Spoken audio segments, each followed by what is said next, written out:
Where's all the furniture? Even that really expensive bed is gone. I've got a great taste, right? I turned pale seeing my mother-in-law Brenda's self-satisfied expression.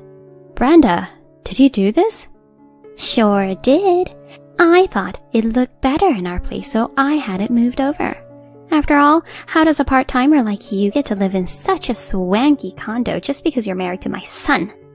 You're here because of him. Step out of line and I'll make sure the two of you split up. Got it? I tried to hold back my rage as I said, do you realize what you've done? What do you mean? This isn't my apartment, and that furniture wasn't mine. Wait, what? Nick and I had been an item for some time.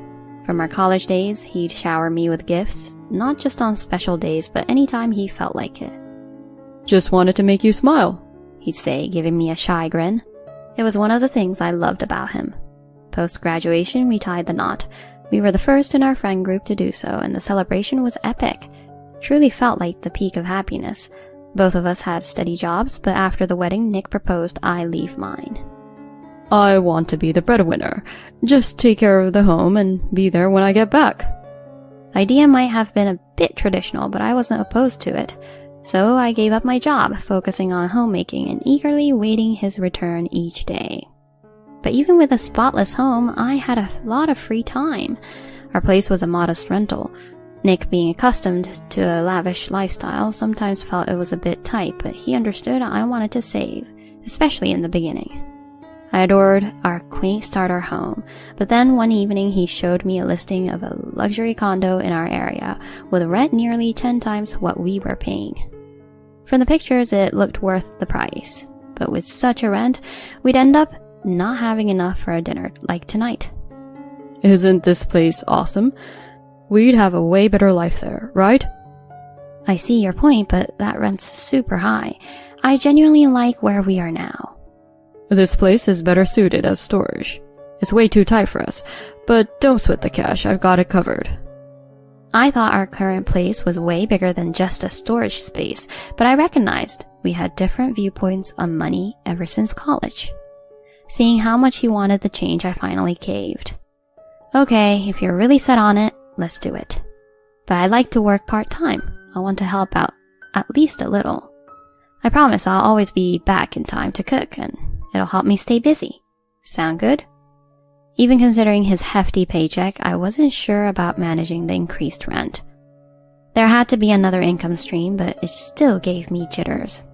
After I got the green light from Nick to work part-time, I came home one day to find him wrapping up our rental agreement on the phone. Once all the I's were dotted and T's were crossed, we made our move at the end of that month. While we hauled over everything from our old place, a few rooms in our new home remained bare. At first, the steep rent had me doing a double take, but the sheer size and coziness of our new place soon had me daydreaming about our life there. Not long after we settled in, Brenda, Nick's out-of-state mom, decided to pay a visit. To be honest, I never warmed up to her. From our engagement days, she's been kind of frosty with me. Maybe she thought I was stealing her baby boy. It seemed like she had a master's degree in finding faults, and she didn't hold back in our new home either. So, you got this swanky place and it's still not up to snuff. I understand you're used to smaller places, but my son deserves better. Can't you keep things neat?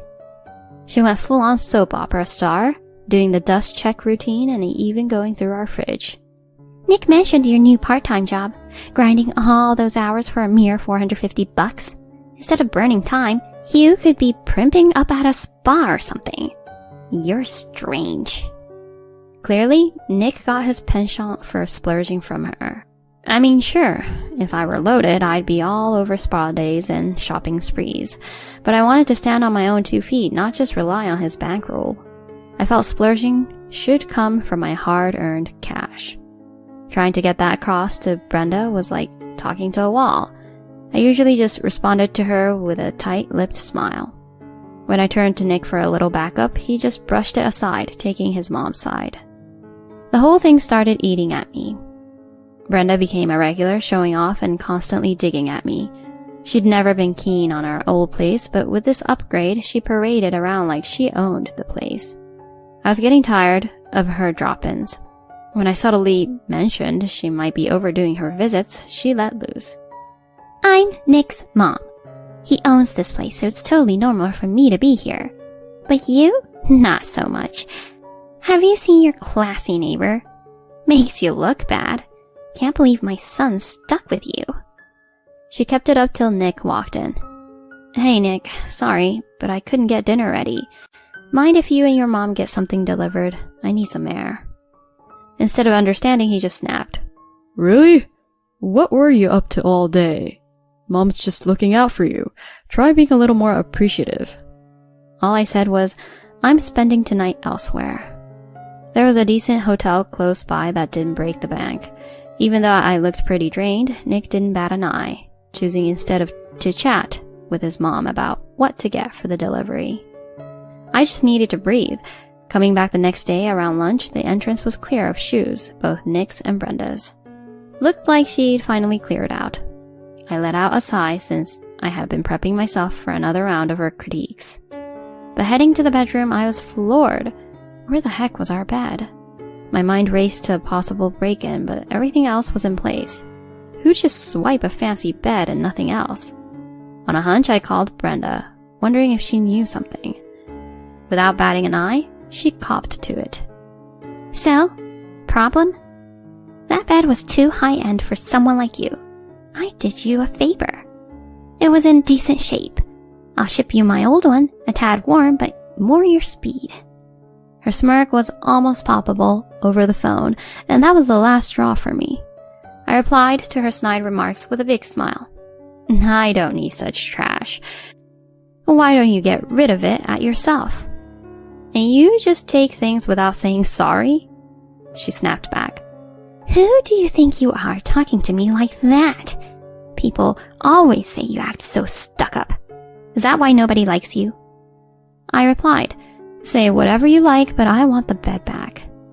She quickly said, whatever you own, Nick does too, so I can use it unless he has an issue. I calmly corrected her.